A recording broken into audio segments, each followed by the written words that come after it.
हेडलाईन्सचे प्रायोजक आहे NBC bearings, लांब पळण्यासाठी।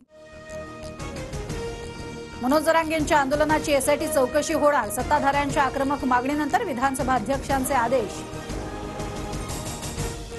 कोणी कोणाच्या आया बहिणी काढणार असेल तर आढेवेढे न घेता भूमिका घ्यायला हवी, मनोज जरांगेंचा बोलविता धनी कोण, चौकशीत षडयंत्र बाहेर काढणार, देवेंद्र फडणवीस आक्रमक।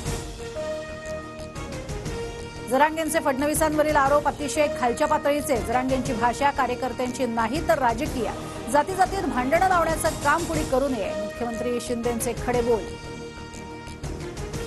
आई बहिणीवरून अपशब्द वापरले असतील तर दिलगिरी व्यक्त करतो, शब्द मागे घेतो, जरांगेंनी मागितली शिंदे फडणवीस यांची माफी। शिंदे फडणवीसांची वक्तव्य पोरकट, जरांगेंना मी एकही फोन केल्याचं सिद्ध झाल्यास सांगाल ते करेल, पवारांनी आरोप फेटाळले, तर कुठलीही चौकशी करा, कर नाही त्याला डर कशाला, पवारांचं प्रत्युत्तर। राजेश टोपेंच्या कारखान्यात षडयंत्र रचलं, प्रवीण दरेकरांचा गंभीर आरोप, मनोज जरांगेंवर गुन्हा दाखल करून त्यांना अटक करण्याची ही मागणी। माझ्यावरील सर्व आरोप धादांत खोटे, 1% दोषी आढळलो तरी राजकारण सोडेल, राजेश टोपेंचं आरोपांवर उत्तर। जरांगेंच्या आंदोलनात दगड कुठून आले, जेसीबी ट्रॅक्टर कुठून आले याची चौकशी व्हावी, आशिष शेलारांची मागणी, तर जरांगेंवर आरोप करणारे कुठून आले याचीही चौकशी करा, वडेट्टीवारांचा सत्ताधाऱ्यांवर निशाणा।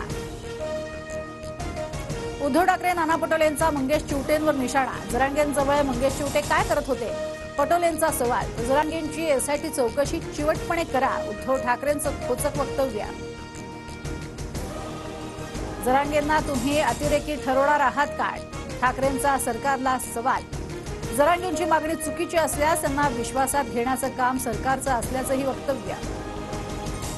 माझी बिंदास एसआयटी चौकशी करा, मला गुंतवण्याचं षडयंत्र रचलं जातंय, एसआयटी चौकशीवर मनोज जरांगेंची प्रतिक्रिया।